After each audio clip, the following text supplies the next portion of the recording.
Ready? Good evening. Welcome to the Zoning Design Review Board meeting for Tuesday, February 13th, 2018. I will call the meeting to order and roll call. All right. Chair Cook? Yes. Member Allen? Here, yes. Member Denton? I'm present. Let the record show that Member Laz and Vice Chair Tigrit are excused. Great. Thank you. And all rise for the Pledge of Allegiance.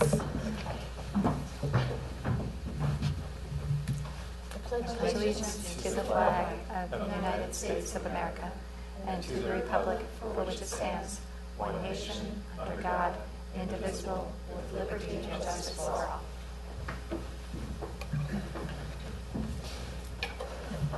Thank you. Does anybody have any revisions to the agenda? Will somebody move to adopt the agenda? I'll move to adopt the agenda. I'll second. All in favor? Aye. Thank you. We've adopted the agenda. Approval of the minutes from January 9th. Does anybody have any revisions to the minutes? They were pretty simple. Yeah. Okay. Somebody move to approve the minutes? I'll move, but is two members that were present, will Oh. that be sufficient to? Because she was Make not that. here for the last meeting. So is that okay? Or he can move and I can second? But whether we can take a vote? I think Only- because you would represent a quorum here in the majority of the vote, I think that's fine. Okay. Okay. Then I will second. All in favor? Aye. We'll bring it back. Aye. Okay. Any of the public here have comments for items that are not on the agenda tonight? Okay. Then we will close the public comment section and move on to presentations and discussion of valuation of land use element objectives and policies. Good evening. So we've had a chance to take several general plan elements before the TAG, which is the advisory group for the general plan. And we've also shared some policies with the Parks and Rec Committee. And today we're bringing land use oriented policies before you for your comment and feedback. And we'll take all of the comments to the Town Council on a study session that's scheduled for later this month on February 27th. So we're looking forward to receiving your feedback. I will hand it over now to Christina O'Rourke, and she is our consultant that is working on this effort, and she'll walk you through our presentation. Okay, great. Thank you very much, Sandra. So tonight, excuse me, I know you have a big packet for the land use matrix in front of you. And so our plan is we've pulled out about 10 policies and programs that we wanted to discuss with you. They're not in any particular order. They just kind of make sense because of by areas in the town. We also, because we met with the TAG last week, we have a couple of additions and deletions and some modifications to the language, so I'll show you that as we go through the policies and programs as well. The idea is, as Sandra said, we just wanted to get your feedback so that we can take that to the council and then get some final direction from the council. And then we'll have a good set of policies and programs, at least we're going to start with the land use. Then we'll be bringing back the rest of them to the council for another study session. And then we're going to have a community workshop in April. So at that point, we'll be presenting again, just some of the policies and programs, kind of the ones that are more interesting and might have diversity of opinions about them. And then we'll get the community feedback as well. And then we're going to bring it all back and draft the general plan. So you'll be seeing all of these again, and there's a long process ahead of us, but we really appreciate the input that you'll be giving us tonight. So with that, I guess we can just kind of jump in, and we wanted to start off with one of the big ones, which is this question about what we might want to envision happening on the North Agricultural Parcel. And so we had talked about this with the community. We talked about it first with the TAG, and then we brought it to the community. We had a land use workshop a couple of months ago. And the idea here is, because this is a general plan visioning process, we really want to explore the vacant parcels that are available in town, kind of think about what could be possible there and what, if any, development the town would like to see. So this parcel in particular, so some of the things that it might be appropriate to have or to consider for this parcel would be some opportunities that would help the town, such as development to support housing goals, including affordable housing, development to support town goals for the visitor economy. So there we're looking at like wineries or tasting rooms or lodging, and then also an opportunity for more parks or bike and pedestrian trail connections. So this parcel is about 33 acres, and it's quite a beautiful parcel. It's got this really pretty scenic edge along the Yountville Crossroad, and there are a couple of constraints. So on the parcel, there's a floodplain that you can see up in the that blue area, shaded area, is a flood zone. It has a 1% annual flood hazard zone. So when we are thinking about what we can do to develop the parcel, we want to probably keep development out of that parcel unless it's something like a park that could withstand occasional flooding. There's also a view corridor, and that's shown by that yellow arrow there, and it kind of lines up pretty nicely with the floodplain anyway. So, but that because of that view corridor, we wanted to preserve that. The parcel is, because it's zoned for agriculture, and it has been for a very long time. It's been a long time in vineyard use, and I should say that the present owners have no interest in developing the parcel. Again, the idea here is like our general plan is going to last 20-something years, and so we're really kind of thinking out into the future what might be available here. It's also one of the last large parcels that's not developed in Yountville, and it is within the town limits. So we want to, the town and the county have agreed that we're going to not have development out in the county in the vineyards and preserve that farmland, but there should be opportunities to develop within the town limits with housing or commercial uses. So what is, because it is zoned for agriculture, it is under the current zoning, a winery or tasting room is allowed. It's an allowed use there. What we've done here is we've superimposed the Domaine Chandon development on top of this parcel, but I have to say that this is not in the correct scale. It would actually be much smaller if you were looking at the actual footprint. And I think this was done because it was for the workshop, and we wanted to make sure that the visual came across. So keep that in mind. It doesn't necessarily have to be this big, but that is what is currently allowed on the parcel.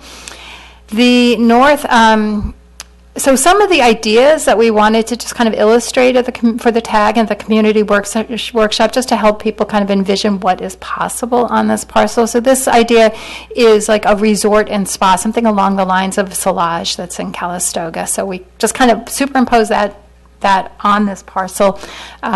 Similar to Solage, it could have some affordable housing on the parcel. That would be either for people who work there or just for people, lower income households in the community.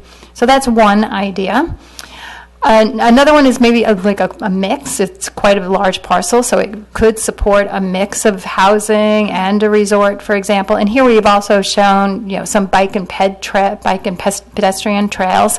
And in the corner there where that flood zone was is a park, and this might be an opportunity. But we've had some requests for a dog park, and so this could also be a dog park, but it would be a nice place for a park. So that was another idea we had kind of thrown out there. And then the third was just housing mix and park.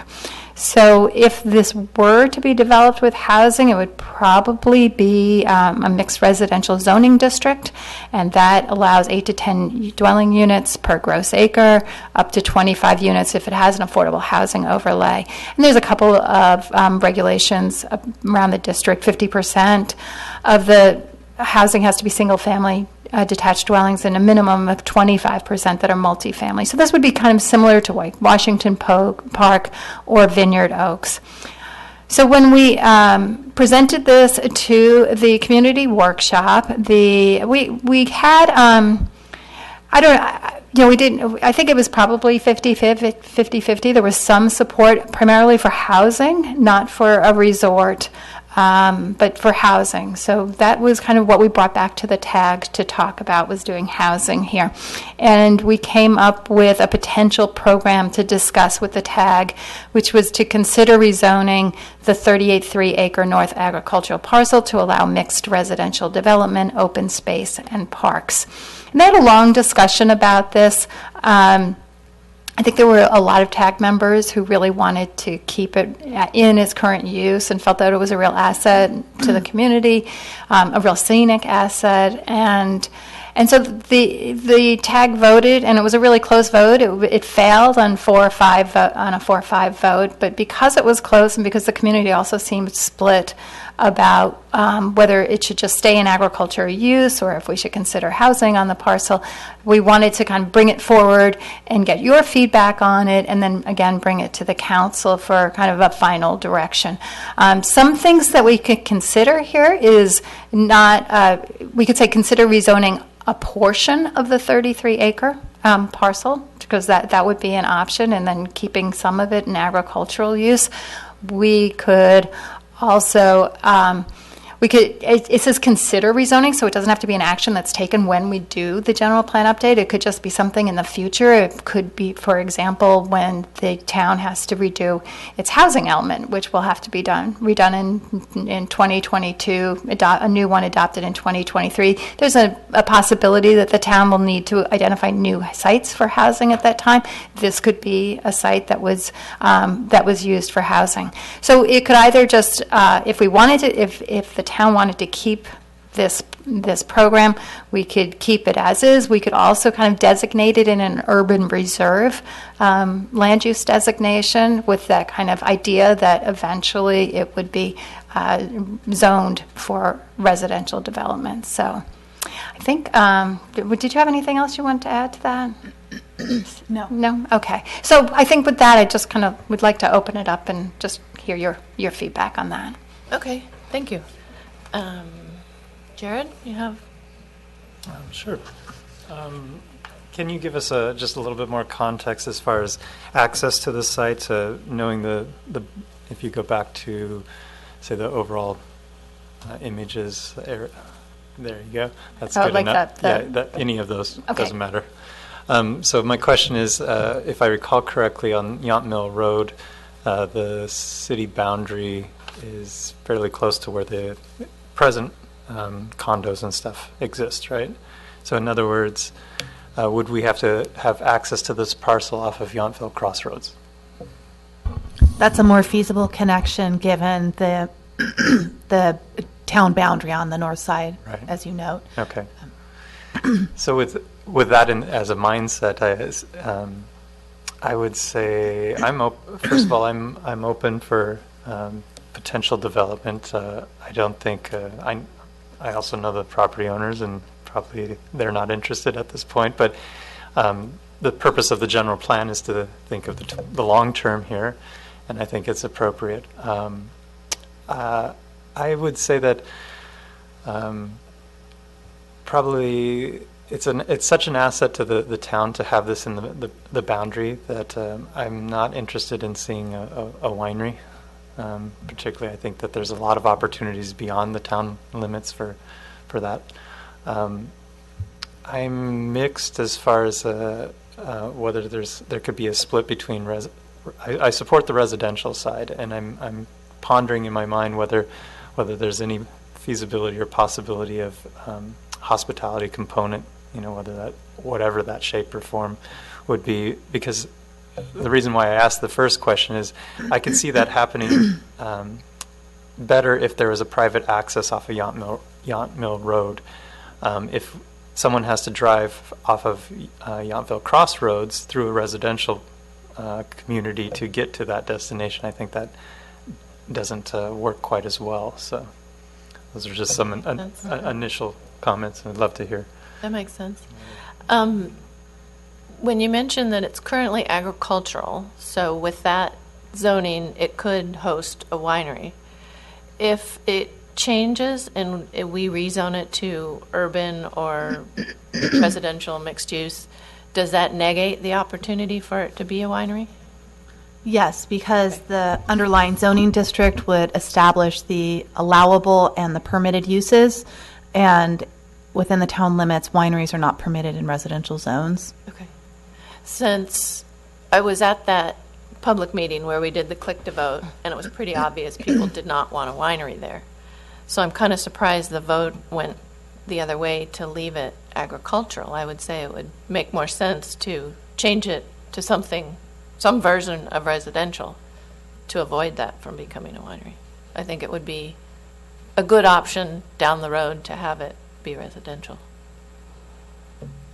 Barbara?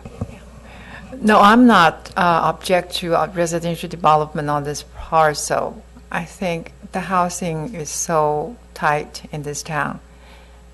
I am a little concerned about mixing commercial development within the residential area because there will be noise and traffic.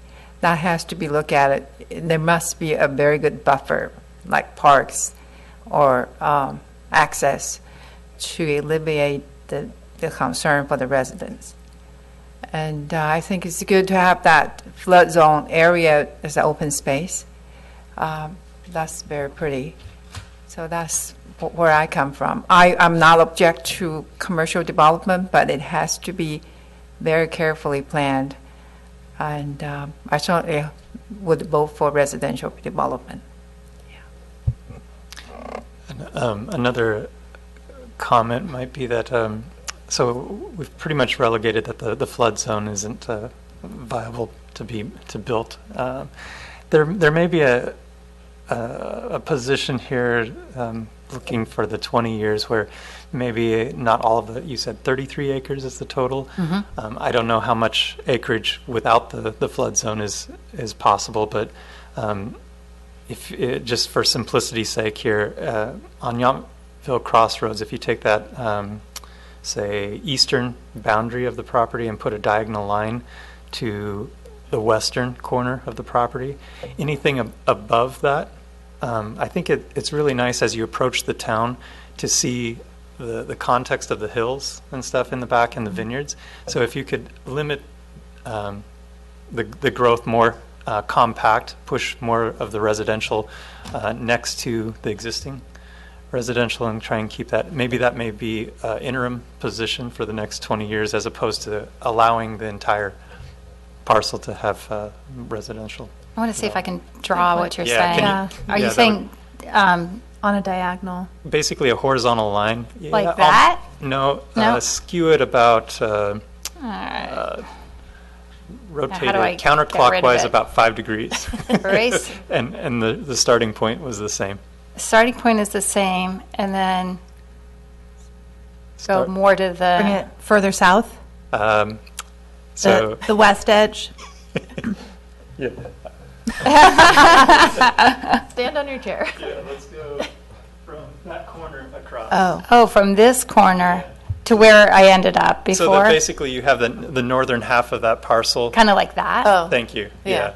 So that as you're Oh, yeah. coming westbound on Yountville Crossroads, you still see the open vistas. Ah, I like okay. that. That's a good point. So it would really kind of go because that's the flood zone over there. Correct. So something like that. So you'd support a program that discusses more a portion of the property with these. Yeah, Ideas more in mind. concentrated development, Okay. closer to the existing Nice feedback. density. Yeah. That makes sense. And now that I'm looking at it, I mean, it may even be that portion of Yount Mill Road that just before the 90-degree bend, maybe that's even kept open. So really keeping the development compact. Closer to the So existing town. As I walk through there, bike through there, it's really nice to see the cows in the back and that open vista. Yeah. So, but I definitely support the need for future housing and growth for the town. Good. Does that sound good? Yes, great. Okay. Okay. A couple questions. When you bring up each piece, can you reference where it is on this so that I can find Certainly. my notes Yeah. and stuff? Yes, And sorry about then- that. I'll reference those for you. Okay. Okay, yeah, I found that one. And then, Sandra, do we incorporate public comment in any of this? Yes, you can decide to open it up after each, well, I know what the parties in the room are here for, so we can let you know when it would be a good time Okay. to open it up to the public. Unless you'd like to comment on other items, too. Okay. All right, I just wanted to make sure. It might streamline it instead of opening it up Okay. after each item, Yes. after that item. Okay, sounds good. Thank you. Okay, great. So then, let's move on to the next one. Okay, so the next big issue here is about the downtown core.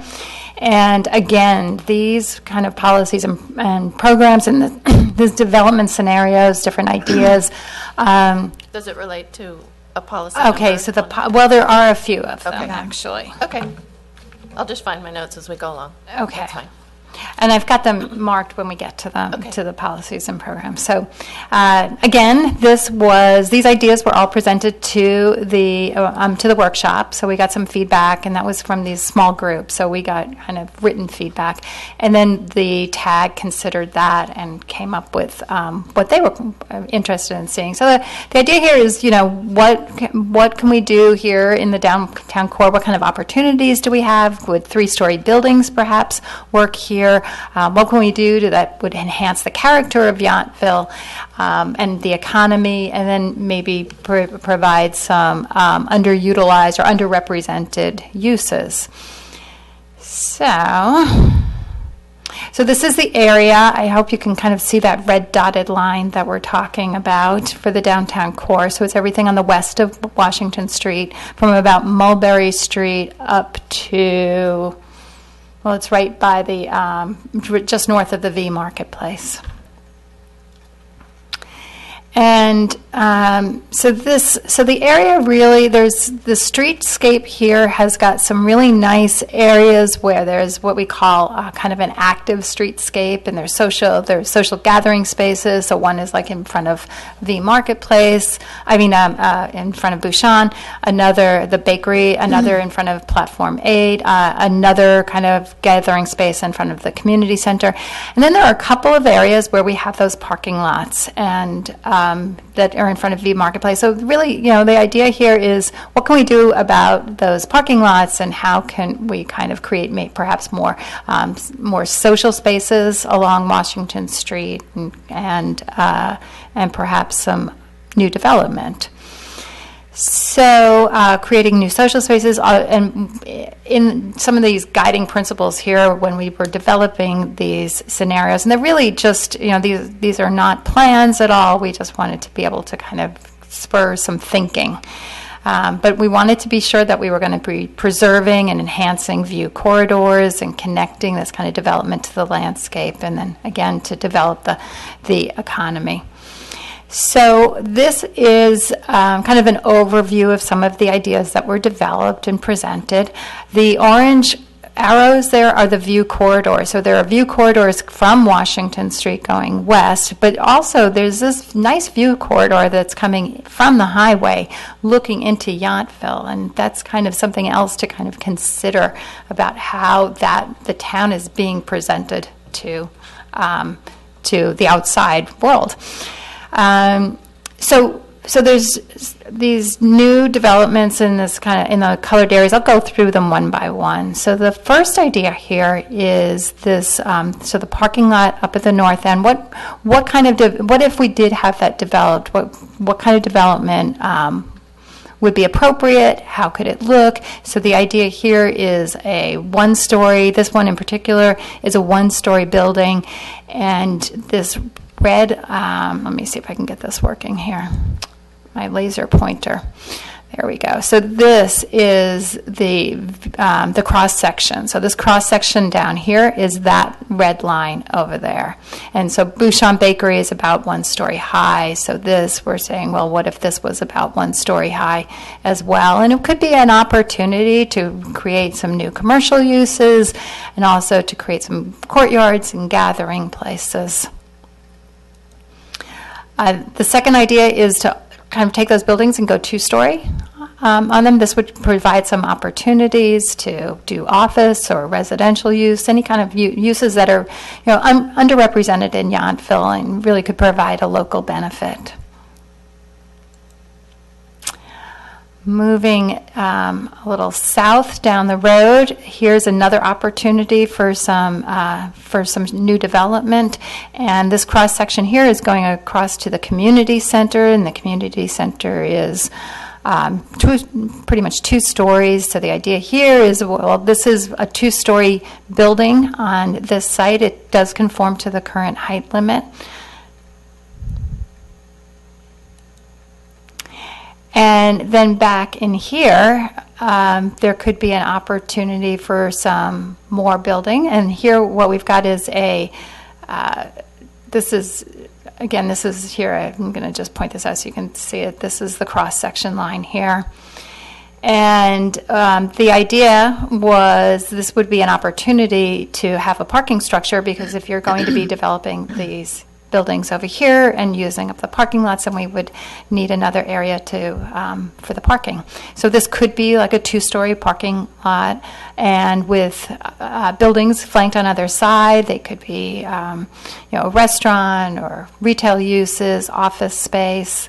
And then we said, well, what if we went 3-story here? And 3-story, kind of similar to just in a limited area for 3 stories, but here's some nice examples of 3-story buildings with Maison Fleury here in Yountville.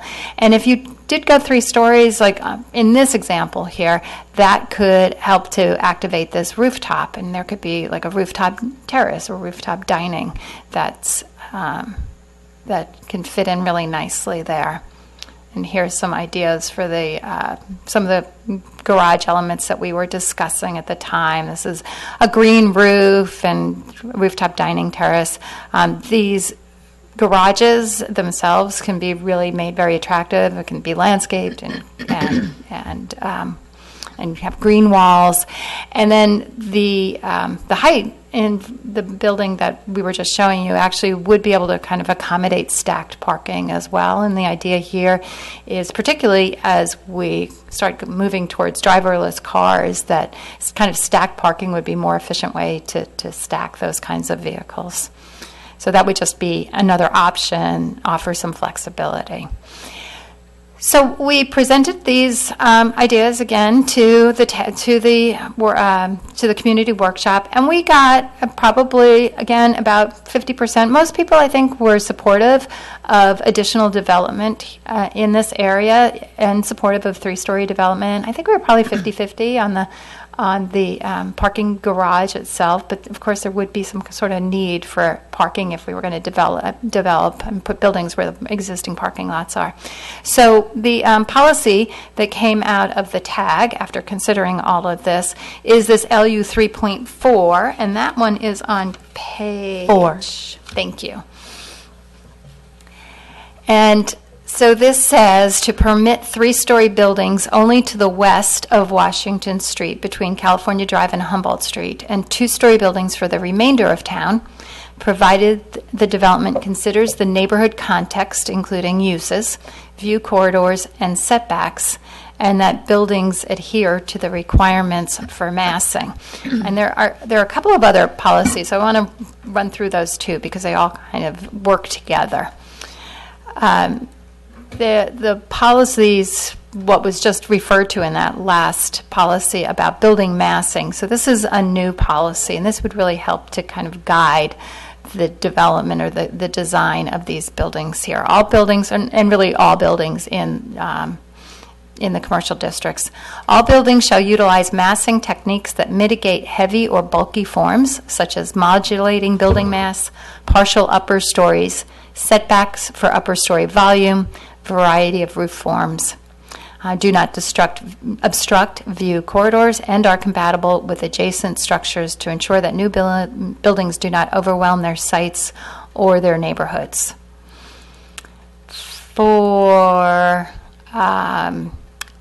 another new policy is a floor area ratio, or FAR bonus, and this one is, the idea here is that we could kind of use that in order to get some new uses, some additional underrepresented uses. So this is provide a floor area ratio FAR bonus for non-food, non-wine, and non-cannabis related retail, professional office, and service service uses that increase business diversity and offer a benefit to residents. And for this, we haven't actually defined what the FAR bonus would be, but it could be something like a 0.15 FAR bonus, which is what is currently permitted in the commercial districts for residential and professional office uses. So we would consider perhaps extending this to the primary commercial district for non-food wine uses. And then finally, a new policy for parking efficiency. And so this says allow greater use of measures that maximize the amount of on-site and off-site parking, including valet, tandem, parking structures, and other creative solutions, provided they consider neighborhood context, view corridors, setbacks, and massing. So those are the 4 policies that kind of work hand in hand for this downtown core area. And so we're happy to answer any questions you might have and get your feedback on that. Okay. Anybody want to start? You want to start? No, go ahead. In general, I'm very supportive of the higher density in this particular zone only. I think this is the appropriate spot. I'll ask, so one of my questions was going to be similar to the last time that we looked at this, and I think you're not the parking efficiency, but if you go back 2 slides, or the LU, there you go. I'm pleased to see that this is starting to take form here. I was very interested in the building massing. I didn't feel like it was appropriate to have a daunting 2-story or 3-story structure right on the street. So the words and the way that it's described is right on cue. I fully support it. I think to take it a little bit further, I would encourage how the policy is actually constructed would be to have progressively more setbacks as we go higher, more of a so I'm interested actually to see maybe rooftop terraces and stuff, interaction with the streetscape stuff, but trying to eliminate that verticality directly on the street is and I think you're heading in the right direction with this policy. One question was I very much support the FAR bonus for alternate businesses that haven't had a chance necessarily in the town. I guess the open-ended question is the FAR bonus the best way to succeed with that, or is it limiting the number of stories unless there's a different type of business that is? So it's an open question. I don't know whether, to me on the surface, the floor area ratio sounds probably appropriate, but just a general question. And then I think if you did that, we would be doing a deed restriction on that, so that once they built it 5 years down the road, they wouldn't be able to necessarily convert that to a standard business. In other words, trying to have some direct link. Mm-hmm. Yeah, those were pretty much spot on. Was what I was thinking for the FAR bonus. If you have a developer that builds a building with that intended use, and you give him the bonus, but then he can't find occupants, can you find a different way to do it to encourage that? I agree with the comments on density and not having 2- and 3-story buildings right on the street. Does this massing provide enough guidance that way? I mean, it's sort of just up to, it's not saying specifically we don't want 3 stories on the street. Well, we've come up with this language to try to address those massing concerns. Before, it seems that the general plan and then the zoning ordinance followed only regulating building height, and we thought that by giving a greater description of it, it would be more useful. I think if this policy makes it into the general plan, that it's a type of policy we'd like to have illustrations to show what's intended, to show the greater setbacks and the step back nature and the roof terraces, so that we're not looking at the wall right along the building edge or the street edge. So we think we got off to a good start. It's a lot more than we have now, but we are Yeah, okay. really happy with the comments we're getting. Yeah, I think that in the workshop, they did a really good job of presenting options and visually presenting options. Because when people hear parking structure, all the red flags come up. But the way it was presented seems beautiful and logical. And I just want to make sure that the policies only allow something like that, behind V Marketplace or, next to it, behind everything, and that it's beautifully presented to the town. Because that got surprisingly more support than the initial idea of a parking structure. So, yeah. I support the development of parking structure on that parking lot behind V Market because parking is a real issue for this town, particularly during the good weather and tourist season. And the 3-story is a good idea. Give us a buffer against the Highway 29, the traffic and the noise. And on that side is appropriate. I hope we don't ever develop a 3-story along Washington. That will make the street narrow like a tunnel. We don't want that as a small town like we have. Can you go back to the slide for the streetscape? There was an alley behind the parking garage. There you go. That's what.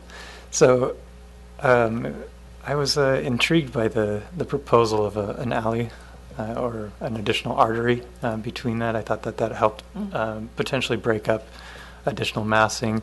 I could even see that as maybe only accessible by cars at particular hours and have it more of a pedestrian walkway. It's kind of the core of the city, and you could have a lot of events and stuff in a spot like that that's accessible by parking. I would agree with Chair Cook that I think it's imperative that there's a direct link with, rather than just seeing a large exoskeleton of a building, that it has to have vegetation or it has to have modulation. I think that's what, in general, the community would really have a strong reaction against. I too agree that it was presented in a very favorable light, that you have activity spaces on both the north-south end. Maybe there's potential usable space on the top. Those are the keys in order for it to be palatable to accept. And even on the Highway 29 side, if we can see the elements broken up into more, human scale, I guess, whether that means 3 segments, modulation back and forth, but all of those are going to be key to selling this concept. Basically, I don't know that it's a parking garage is the goal. Yeah, good points. Anything else? Okay, we're good. Okay.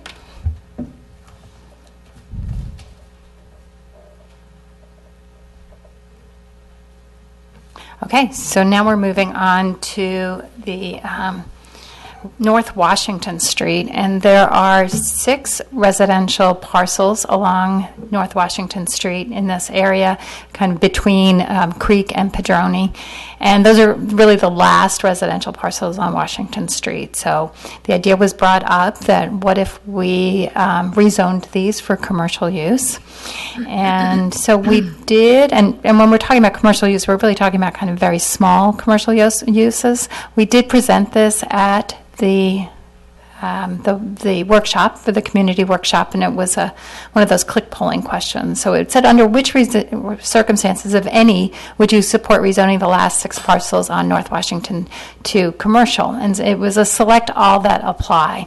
So the biggest response that we got was for number 1, small office service use in the existing structure. And then the number 3 was the second highest, small office service retail where homeowner resides in the structure. And then number 2 was, or the third highest, was boutique retail, not food or wine. boutique small lodging came in at number 4, and then no retain as housing was 19, and then complete redevelopment was number 5. So that's kind of the response that we had gotten back from the community, and we brought a policy to the TAG. And so this is new program LU 7.1A. I'll find that for you. Sorry, I should have been looking. No, I believe it's page 16.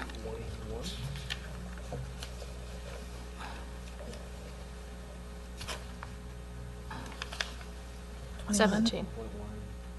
17, there it is. Okay, so it's on page 17. And so the program language that we came up with was rezone the 6 residential parcels on the east side of North Washington as shown in figure X, which would be a figure that we would make for the include in the general plan, from residential to commercial to allow office, service, or non-wine retail uses, and second floor residential within the existing structures and in redeveloped buildings that reflect the old town character. Existing residential uses may remain, and that would probably be as long as they were non-conforming, legal non-conforming uses. So there was a couple of departures from the input that we had received from the community. One is that the TAG did not support boutique lodging uses, although the community seemed to be in support of that. And but the TAG did support this idea of redeveloping the existing buildings, whereas we had gotten kind of the opposite reaction from the community. And that really came out of a lot of discussion about what's really practical there, or what's really feasible in those existing buildings. A lot of them are really small. They have very limited parking. So the commercial development of some of those might really not be feasible, and it might be more viable if it was possible to kind of aggregate some of the lots. So parking is a constraint. If we were going to, if the buildings were going to be just, the commercial use was only going to be allowed in the existing buildings, it's possible that what would really be most viable would be some office uses, maybe with like an office downstairs and residential use above, or all office space, but where you only had 1 or 2 visitors at a time, so that you didn't need a lot of parking. So that's really, we would kind of consider probably rezoning to Old Town commercial with the prohibition on restaurants and lodging if we were to move forward with this program. And that's it. Okay. Barbara? Well, if we're going to rezone part of this North Washington area along Washington Street, one thing come to mind is parking. It is a real issue for the Old Town. Just ask anybody who lives there. And until that is part of the discussion, I don't think anybody can say that will not impact the residents of this town. That's just my personal feeling about it. Whether it's going to be rezoned for commercial use of lodging or not, I would prefer there's no lodging. When you have lodging, you need a lot of overnight parking. Unless the property can provide that, you know where the parking is going to be. And there being overnight parking is real bad, negative impact on the resident. But I'm flexible whether they're going to be rebuilt or use existing. That is something that I think the general consensus I'll go with. Whether I'm sure property owners know what's best use, what's the best way to develop their property if they're allowed to redevelop it within the guidelines of zoning. Okay. I think it makes good sense to rezone those to keep the flow of commercial on Washington Street instead of residential. The way that is written, does that only allow residential on the second floor? No. Okay. That's kind of the way it read to me, see. but I didn't know if it was meant to be that way.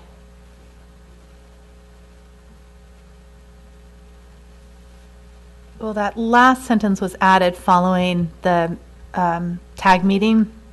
So I think by having residential referenced in two places, it does make it confusing, but the idea was that if it's rezoned, existing legal nonconforming residential uses could remain, but upon a conversion to a commercial use, that ground floor commercial uses and second floor residential would be all right.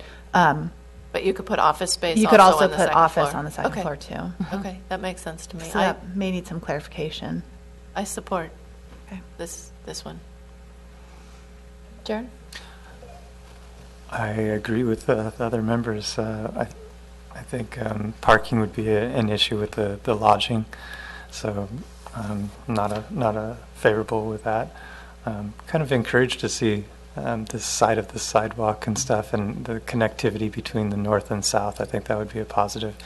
And I think this is again a palatable option where it's more of a professional business or live work option, where it's at a scale that seems about right. I actually kind of I would say that I kind of like the concept of keeping maybe the second floor as residential, though. That may be the only differing opinion that I have, if there is a second story. Okay. Okay, great, thank you. The next one is about two residential parcels on Washington Street. And so these, right now, these are on Humboldt and at the corner of Humboldt and Jefferson. And they are, let me get my pointer up here. Okay, so these are the two parcels that we're talking about. This parcel is actually has been developed with a residence, so with a new residence. Oh, sorry, this one, right. Right, this one over here has been already developed. So these two are currently zoned Old Town Historic, and the property owners requested that the town consider rezoning these for commercial use. And so this is something that's actually not in your packet because it was brought forward, and the tag did discuss this. So the tag actually, well, here's the policy, the program that we had discussed with the tag. Consider rezoning two vacant residential parcels at the northeast intersection of Humboldt Street and Jefferson Street from residential to commercial to allow non-wine retail or service uses. And so so the tag did discuss this kind of at length, and again, this was a very close vote. It failed on a 4-5. So the tag ultimately decided that it should remain in residential use, but because it is kind of it was a close vote, and we wanted to bring it back and get your input on this as well. It is, right across the street from this residential scale commercial and the primary commercial here, so it is really kind of abutting a lot of existing commercial uses. Okay.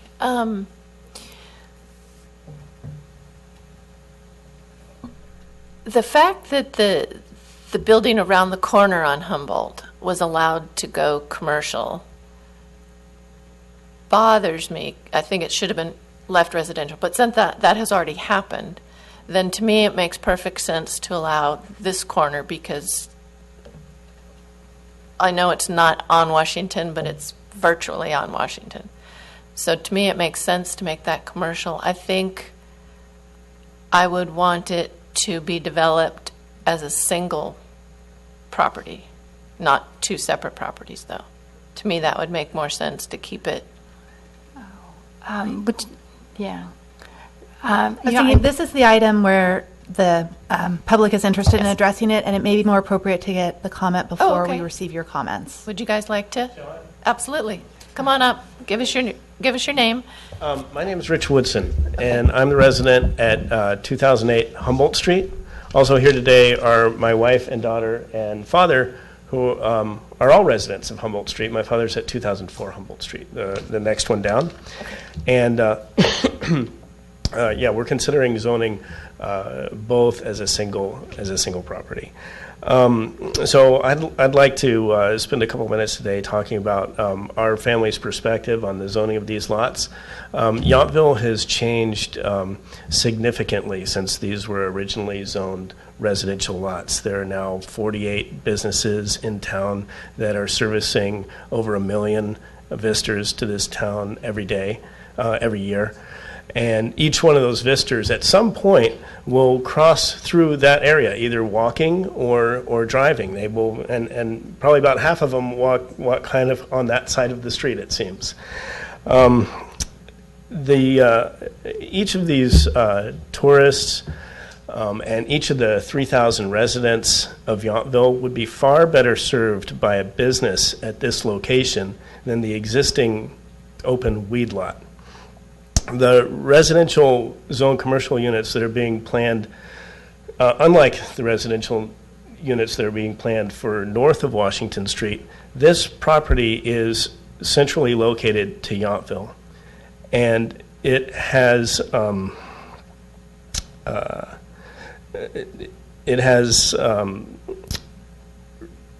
ability for pedestrians to access it from two different sides.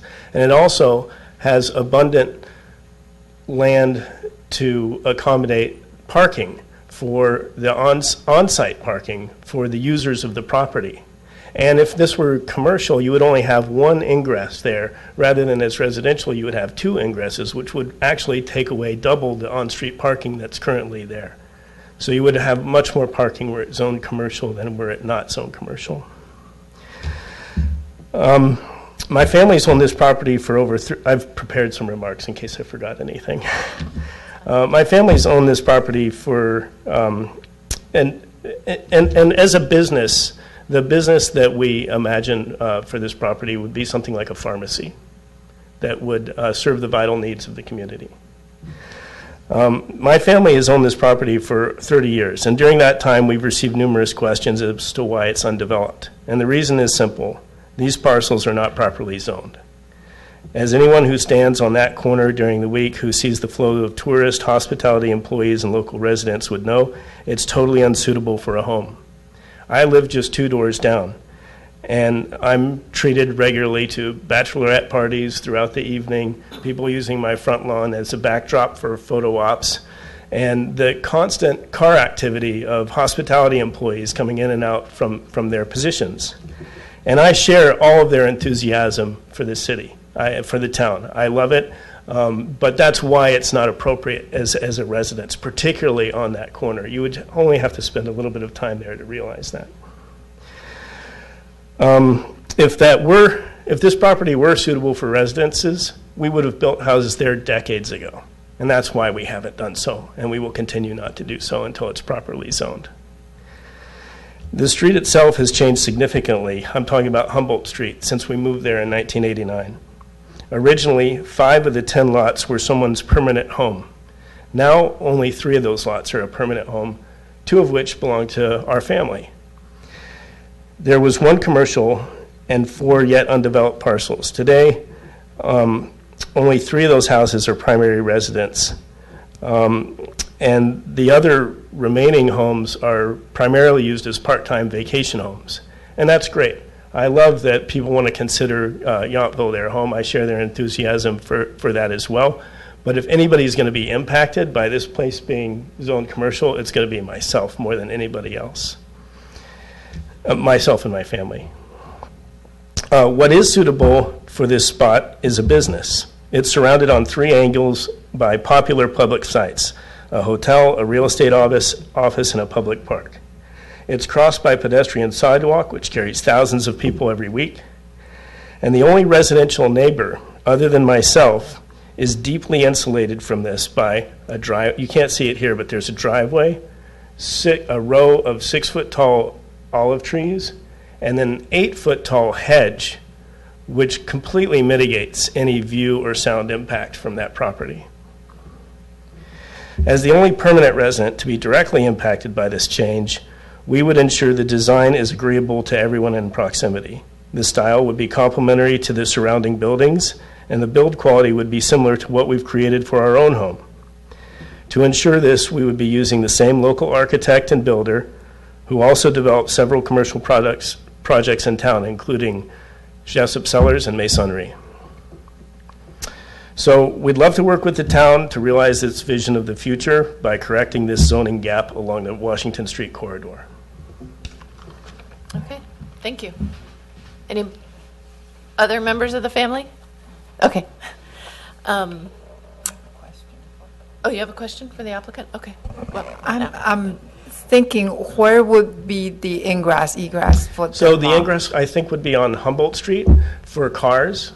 But you know how there's like the red ball there? If you move away all of the extraneous stuff like the boulders and everything there, and I guess as the town you have the option of also removing the sculpture and moving it somewhere else if you want. There's a post office box that you probably can't move, but that whole area can be a pedestrian ingress into into a facility that's being oriented towards Washington Street. So we would work with the architect to have the whole thing kind of fronting Washington Street where you could just walk up into it. So the parking will be coming out of Humboldt. But cars would be coming in and out of Humboldt, right? Thank you. any questions for them? Okay. That kind of, Just like cars are coming in and out for the residential, some commercial on Humboldt across the street. okay. That kind of all falls in with my thinking, is that I think it makes perfect sense to allow that. And as I was commenting, that it makes sense to develop it as commercial, as one piece of property. And I agree. Comment? Go ahead. I was heading into the meeting thinking I could be swayed either way, and so I think that where I'm at is linking this to the same zoning as the properties up north on Washington that we just recently spoke of. So I'm a little hesitant to just completely give up on the residential. So if it could be at the second floor and having office space or commercial space down below, I think that kind of melds the two needs. We don't lose all housing off of this. And Member Cook, I agree with you about viewing this as one parcel as opposed to two. I think that's essential for the corner here. So I'm in favor of the commercial if we can kind of link it to the same zoning category as the ones up the street. Okay. Barbara? So when we're talking about commercial, is residential scale commercial or full commercial zoning? I think the extension of the residential scaled commercial that's on the south side of Humboldt makes the most sense for the extension of this district, with some of the restrictions that apply to that, as further defined by the potential program that speaks to non-wine retail or service uses. Although I thought out of the tag they also were okay with office uses. Were they? So that would be included here. The tag had not. Oh, right. But there was Maybe discussion there was that discussion. office was another acceptable use, and based on what Member Denton said. So somewhat of a hybrid of that district on the north side of Humboldt.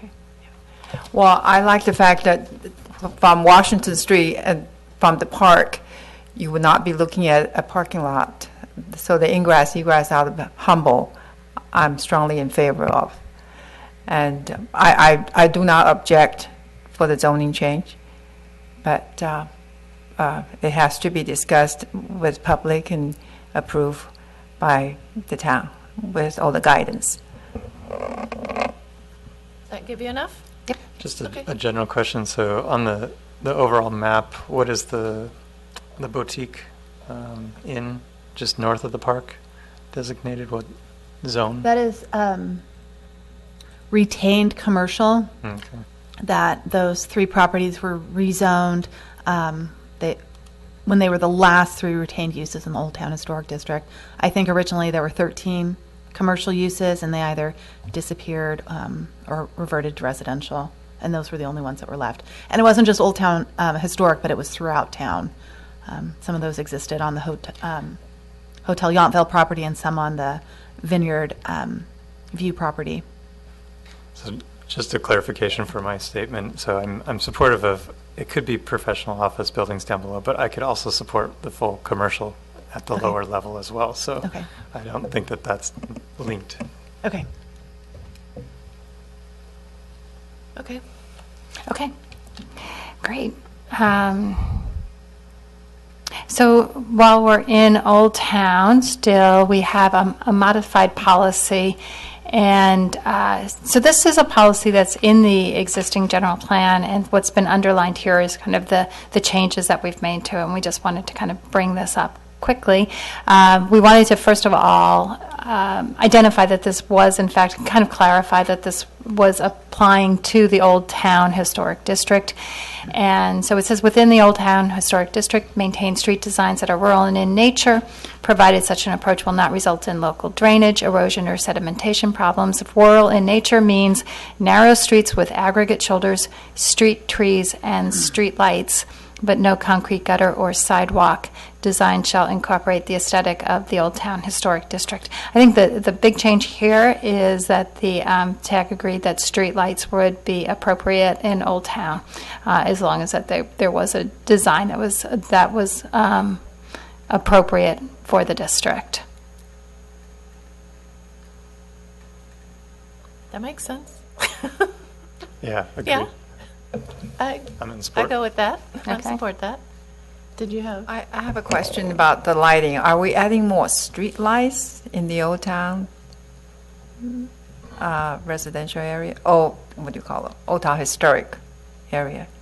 Because Well, there's not a street lighting plan for that district because Okay. the lights tend to be on utility poles and on the Cobra style, so they're higher lights that are intended to light a broader area. Okay. If more standard street lighting were brought in, they would be much lower and maybe more often. It's not something that's been designed. That's some of the feedback we've understood from engineers and public works as to how it might result in a change.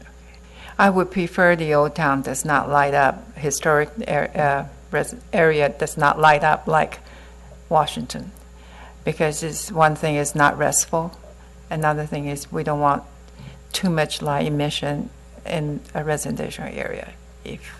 I just want to put that in there. And I think that was one of the concerns that had been brought up by the TAG, which is why we added that sentence there about incorporating the aesthetic of the Old Town Historic District. Okay.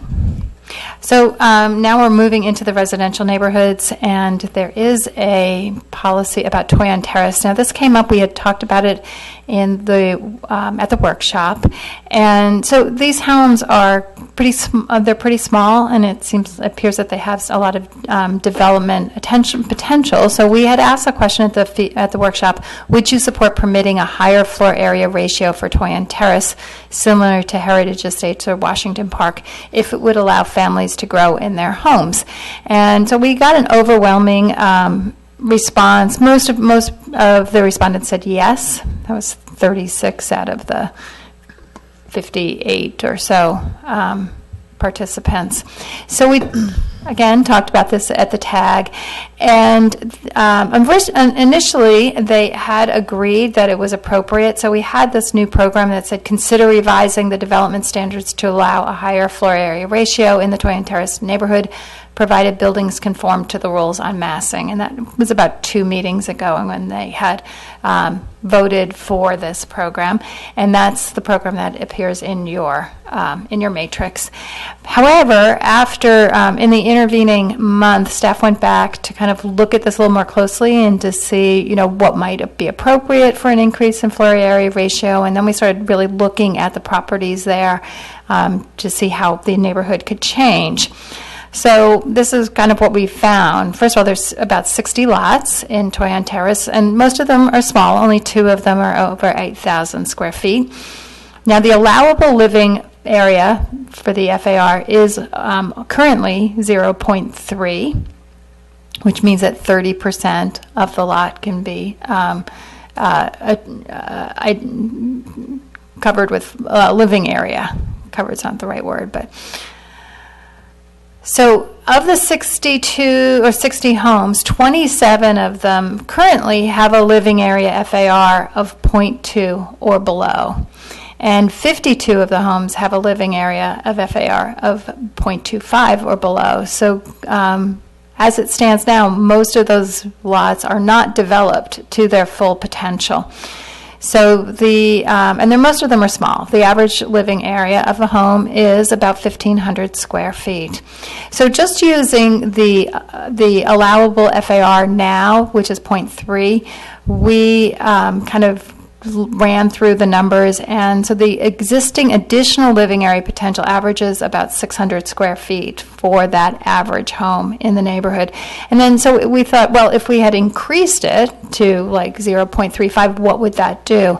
Well, that would add an additional living area potential of about 900 square feet, 920 square feet to each home. And so if each home is about 1,500 square feet on average, then we're talking about a house that's now could be up to 2,400 square feet. So when we realized this, we brought this back to the TAG. Staff had actually changed its recommendation not to adopt this policy. We've kind of felt like there was already, for whatever reason, but there is a lot of development potential there for those homes, and for whatever reason that they're not taking advantage of it. But increasing the FAR isn't really the appropriate thing to do for the neighborhood. So we talked about this with the TAG. The TAG agreed. So we've actually deleted this program. But if you have any other comments or suggestions for that, we'd love to hear it. I think it makes sense to me to leave it as is. 1,500 square feet is probably kind of the average size home in town, isn't it? 24 would be quite large. Mm-hmm. And it's already sort of a neighborhood without a lot of trees and very wide streets, so adding 2,400 square foot homes would not at all fit in the character of Yountville. So I agree with removing it, the change. Barbara? I feel the same. I think the way it is probably is the best way to go. If you add the FAR number, some property owner will be able to afford to do it, and you have this mass big home right next to this smaller house because they just choose not to do it, or it would be out of whack for me, for the neighborhood. I agree with deleting it. Is this the standard limitation on 50% can go two-story? Yes. So I think that's the angle that I would focus on, that maybe there's no limitation on the amount of two-story. However, anybody wants to use that extra capacity in the floor area ratio, I would be open to. But I agree with everything else that sounds reasonable not to increase to 0.35 based off of your analysis. Okay, great. Thank you. The next policy is in regard to Vista condominiums. And so the question was here that we had posed at the workshop was, would you support allowing Vista condos to become 2 stories? And most of the people said yes, they would. So we brought this to the TAG, and this is policy LU 6.1A. And the program that we discussed, or finally kind of landed on, was consider revising the development standards to allow existing housing units located in the interior ring of Vista condominiums, as shown in Figure X, to add a second story, provided it will not result in a disjointed development and buildings. So these are the interior ring, and we would include this figure in the general plan. So the ones with the yellow checks are the ones in particular that we're talking about. The concern here was that because this was already developed as one-story buildings, that the adjacent neighbors would probably appreciate it if they did not all of a sudden go up to 2 stories, these buildings here, and also to kind of preserve the view corridors. And then these buildings here would be closer to the church and to the retirement home here. So And I should also say, we have another policy too. So this is a new policy regarding the scale of development in the residential neighborhoods, and this would apply, and this is why I'm bringing this up now, this would also apply to that neighborhood. So it says new residential development, remodels, and additions should avoid a design approach that exaggerates height, bulk, or mass, or results in design that is not compatible with neighboring properties. I should also mention that we did discuss at the TAG eliminating the 50% rule, and the TAG did not support that new policy, that policy or that idea, but they did support this policy in order to kind of regulate the scale of residential development. You want to start on this one? I don't think I'm in the position to comment on the Vista condominium, so I'll defer to other board members. Okay. I know when we talked about this before, they're very small houses, and it made sense to allow the two-story. The comments that the TAG made to limit it to the center don't really make sense to me.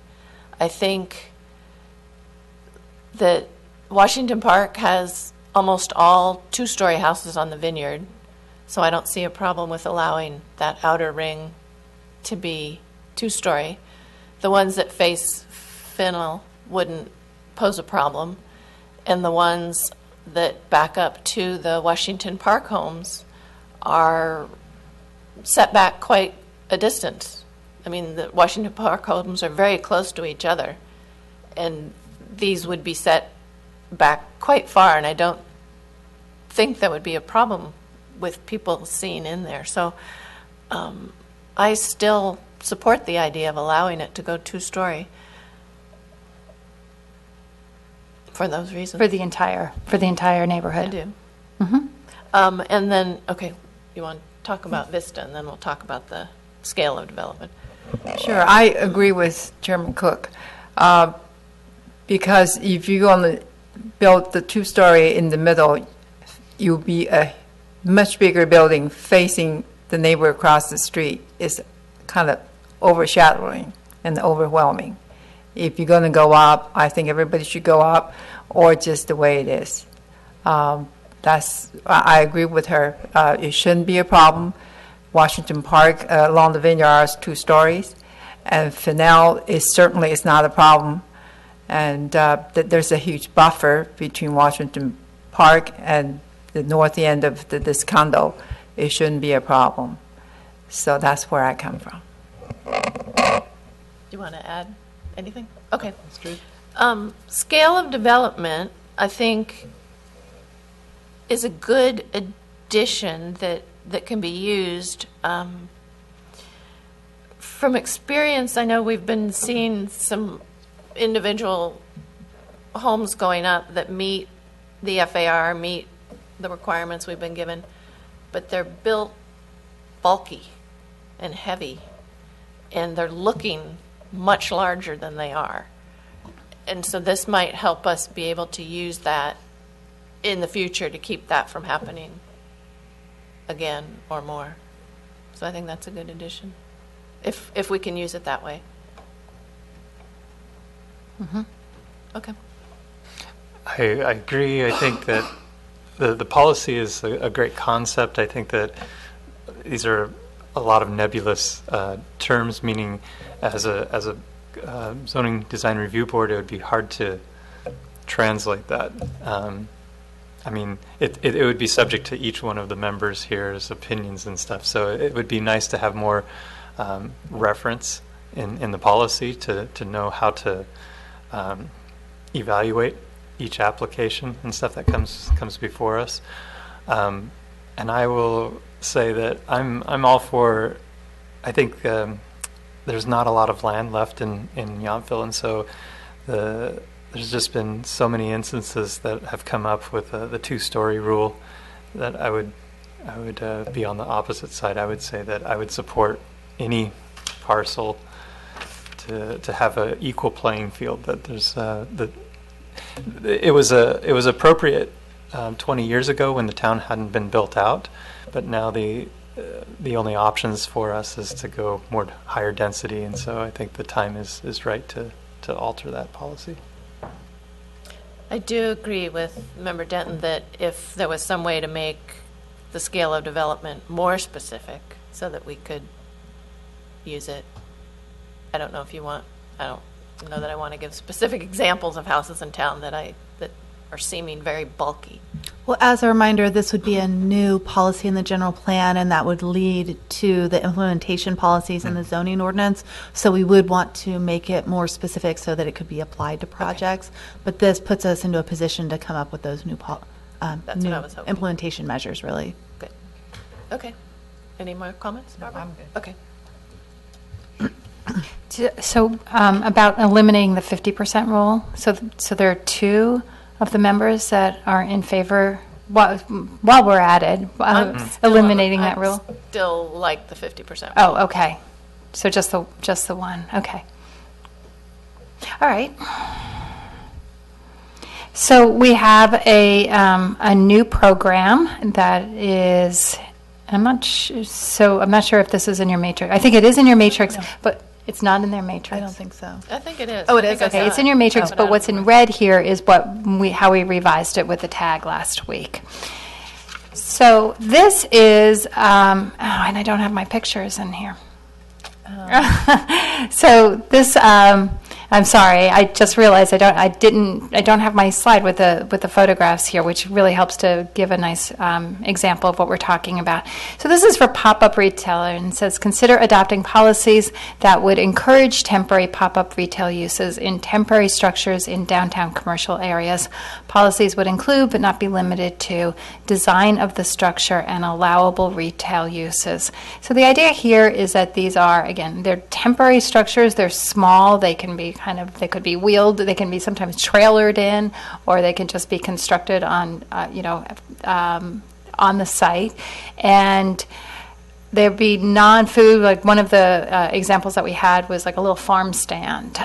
There was another one that I think was, it was some sort of retail, selling some sort of retail. So these can be really kind of attractive, and they can be made to kind of fit in with the Yountville design aesthetic, and they could be located like on the lawn area in front of the marketplace was one idea, and that might be a seasonal shop, but just something to kind of bring a little bit more activity and commercial opportunities, some more additional retail opportunities.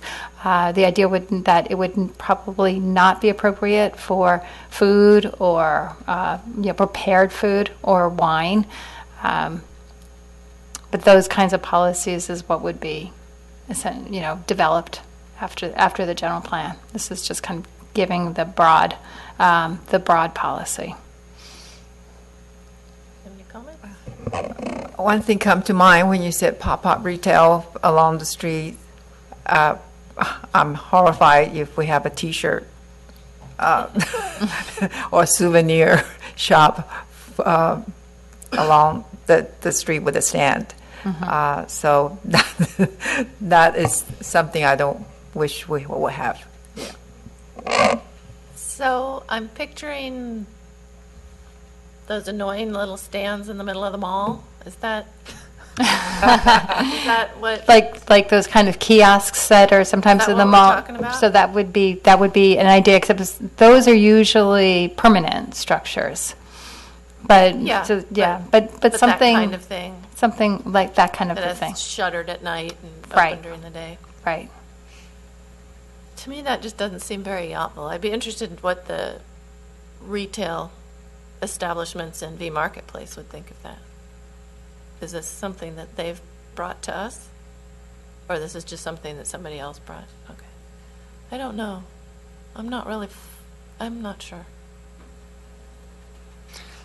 So as an architect, there's a wide gamut that I can think of here.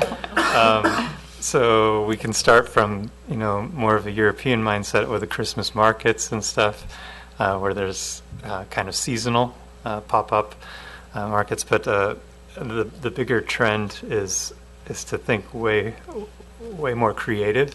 I can think of one that comes to mind is one in London that Fujimoto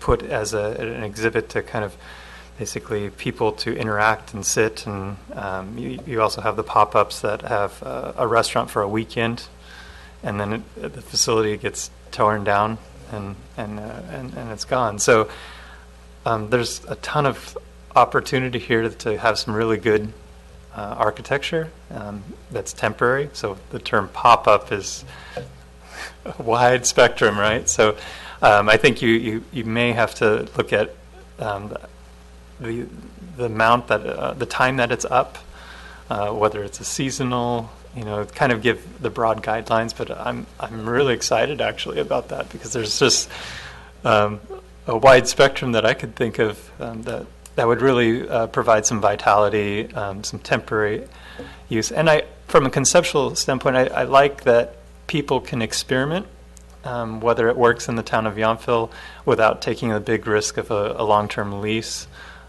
So it may be a feeder to maybe things that could benefit the local residents that no one's tried before. So Interesting.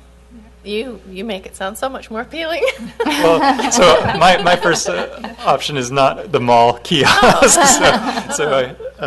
More of like one structure. Well, it'd have to. What's usually successful is it would have to be in a, it's these broad parameters, like in a designated area. Maybe it's at the community center, that open area, or public spaces that have a lot of potential activity. So it depends on how you frame it. It's such a wide open spectrum that But I can see doing that and containing it in not just one area per event or something, on this lawn or the plaza or something, but not kiosks throughout town. I think that's what our objection is. So maybe my objection is the pop-up retail. Maybe I like the term pop-up because that could be an art installation. It could be an interactive exhibit or something. It could be a lot of different things than just the retail. Mm-hmm. So I'm out here. You can narrow the box however you want. Sparked some ideas there. Yeah, I think there is a possibility if it's a little more defined, maybe. I feel if we're going to do anything similar or approach to that, we need to have a trial period. We cannot write in as a rule for existing rule. We need to have a trial period, see how we see it. That's a good idea. It would also be great to have like some seed money to, whether that's from the local agency or private businesses and stuff to really. I think what's important would be it'd be great to really engage the design community to make a good showing of that and have a favorable opinion initially, as opposed to a kiosk at a mall. So. Yeah, I agree. Great. Okay, thank you. And I think this is my last one. So this is just slightly revised from the policy that's in your matrix, and it's in regard to the Veterans Home Master Plan. So it says work with the California Department of Veterans Affairs and the Veterans Home to support and assist in implementing the existing master plan and future amendments and revisions to the plan, including the provision of workforce housing at the Veterans Home campus to the extent allowable given the town's lack of land use authority and on state-owned lands. So there is an existing 2012 master plan, and that plan is calling for a new skilled nursing facility, also increasing the number of beds there from 1,120 beds to 1,500 beds. Also renovation of existing cottages and in construction of 129 housing units for workforce housing, primarily for housing for the employees of the Veterans Home. So there is a master plan, but will be amended or revised in the future. So this is just sort of a general policy. We've had a lot of talk about the veterans home and supporting the veterans home. And so this is the policy that we landed on. Any comments? Makes perfect sense to me. Okay. Anybody else? Does it have any, how to phrase this? It's a nice gesture and support it, but does it have any merit or meaning to the policy? Is it, in other words, town doesn't control it, as you stated, if they choose to do something that's counter to what the town wants? Is it? Yeah, I mean. Well, that's true. I mean, the town doesn't have any authority, but the town is working closely, does work closely with the Veterans Home in planning this. And if they need new roadway access, I mean, it is a partnership with the Veterans Home. So I think it is I think that relevant. last point that you just made, that starts to tie it together for me. I was wondering what the connection or the practical aspect of this would be. Sounds good. Any comments? Yeah. Okay. Since we don't have any decision-making, and if the Vest Home decide to do something, and we shouldn't be in their way, we always support the Vest Home. That's not a problem for us. So to use the roadway, would it be supporting utilities or wastewater or And there's some of those also, I practical mean, there are things, shared upsizing? uses. There are shared uses as well. There is, the community pool that the town residents use. The residents walk over there and use the pathways. So there is, a lot of. It's a resource for the entire town as well. All good points. And the opportunities to have housing up there benefit the town as a whole. We have obligations under the regional housing needs assessment that we're given, and whatever we can do to work with them to encourage them to fulfill their vision so that it also benefits us is useful for future housing element amendments. We don't really know how this would play out, just, showing this level of support and assistance as part of the general plan as they move forward. Of course, that plan is dated 2012, and we haven't seen any action on it. I think a lot of people would like to see something happen. So can the town of Yountville count the housing stock up there? We wouldn't be able to count it most likely early on at the beginning of a housing cycle, but if it is actually constructed as housing, it would go to meet that need and the assessment that we're given. Great. That's good. Fantastic. And so that is the end of the policies and programs that we wanted to discuss, but we kind of wanted to open it up and see if there was anything else that we had missed that you had any comments on in the matrix. Well, I'm going to be annoying because I do. Sorry. Go ahead. I'll just run through mine, and then if anybody else has comments, I'll personally say thank you for adding the one for public art. I appreciate that. It's become a big part of town. The one on drones, it just talks about, I'm sorry, page number 3. 2.5 on drones. It just says consider. Is that not that it's going to be done?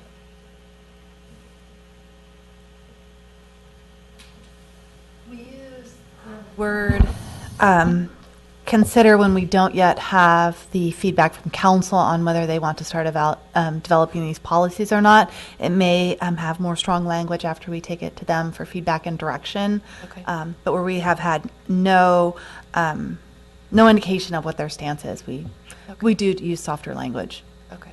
Yeah, I do. I hear a lot of more and more comments in town about the use of drones. People are finding it unregulated and a little bothersome that it's not regulated. So,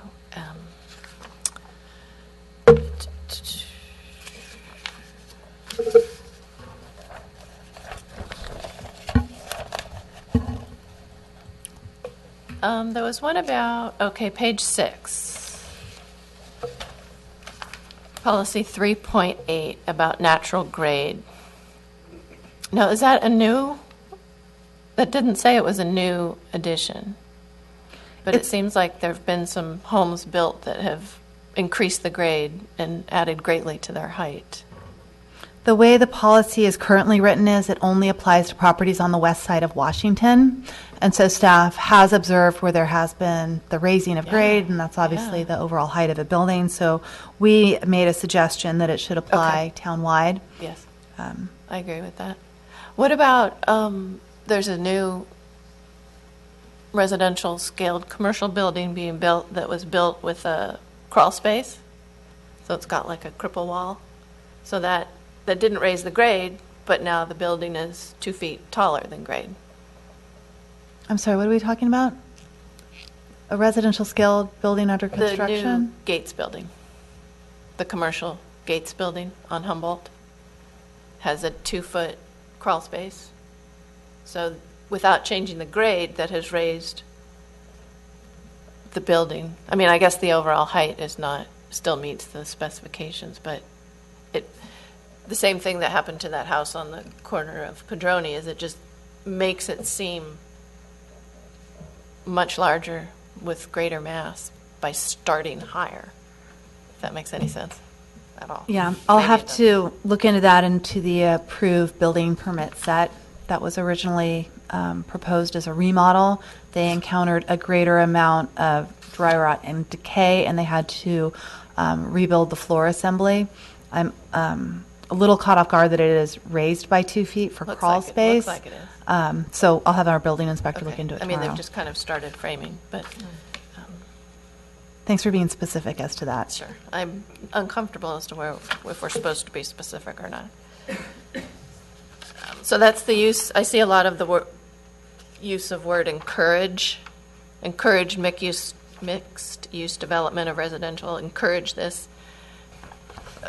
I was just curious as to why the word encourage is used instead of, that doesn't seem strong enough. There's lots of places that have encourage. Page 9, policy 4.6. Yeah, encourage a well-integrated mix of uses that will create an attractive, vibrant, walkable Washington Street experience. Why is that soft? So the alternative is to say require a well-integrated mix of uses that will create an attractive, vibrant, and walkable Washington Street experience. Typically, we use softer language in the general plan because sometimes it's not feasible or possible to do whatever the policy or program says in all circumstances. And so since it's a legal document, we want to, we often, like the attorneys will tell us that we need to keep a little wiggle room. So that's kind of why you'll see a lot of that kind of consider, encourage, as feasible language. It just leaves it kind of vague and open.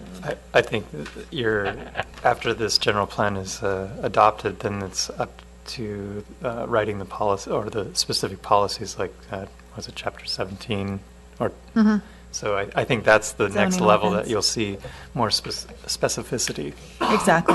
Right. Okay, that makes sense. Page 20.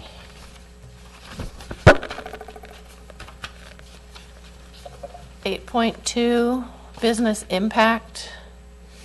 To not permit any businesses that generate intrusive outdoor noise, odor, parking, or other impacts that cannot be mitigated on the east side of Washington or on properties that abut residential uses. And I know there's several properties that do have parking and trash and people and such that do abut residential uses. So is the focus of this the mitigating? This would be to not permit new development or businesses that contribute these uses, so it's looking forward. However, we are proposing new policies so that businesses are better neighbors and there are good neighbor policies and there's better code enforcement that would apply to all existing. Okay. So Because it's how we the- are, like, the the properties along Washington Street between Padroni and Creek that we talked about changing to commercial, they would all obviously back up to residential. So, Yes. okay. So there would So be. this new policy would apply to those. Okay. Yeah, I agree with Cook, Chairman Cook, because we need to practice the good neighbor policy. We're such a small town. Impacting people is huge for the commercial profit. So I hope we address that strongly. Yeah, that's what we've included a lot of new policies that address that because the commercial residential interface has really taken off since the 92 general plan, and we've tried to obviously include new policies that address that.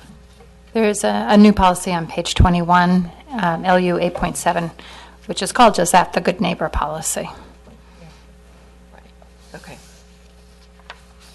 And then the table X, where it defines all the land use designations, is that all pretty much existing? Were there changes? That is as existing, although we believe we need to make some changes to that. One example would be the agricultural zoning district where we don't establish a maximum FAR that we should, regardless of what happens with that North agricultural parcel. And then we're also, with the consideration of the FAR bonus for the primary commercial, would be determining what that percentage bonus would be. Okay. So as presented, it's essentially what we have now, but Okay. there would be some changes to it. Okay. Thank you very much. Those were all my questions. Anybody else have anything? No, I appreciate you walking us through the highlights here. That's it's far easier to look at them holistically as the approach that you've presented. So great job on the presentation. And it's a fun process, right? Looking forward to the months ahead as it develops and see where this goes. Yeah, I second that. Yes. Thank you. Thank you. Great. Well, we've been working behind the scenes really for a long time, especially with the tag, and we are now sort of launching the very public phase where we'll next get that feedback from the council and direction on what policies to include. And as we draft that plan, we take it back to the workshops. So for the first really in-depth feedback that we'll be getting on actual policies. So we're excited too. Good. It's a lot of hard work for you guys, I know, but it's coming together. Okay. So any staff or board reports? No, I have nothing to share. Okay. Then I will move to adjourn the meeting. Second. All right. All in favor? Thank you. Thank you.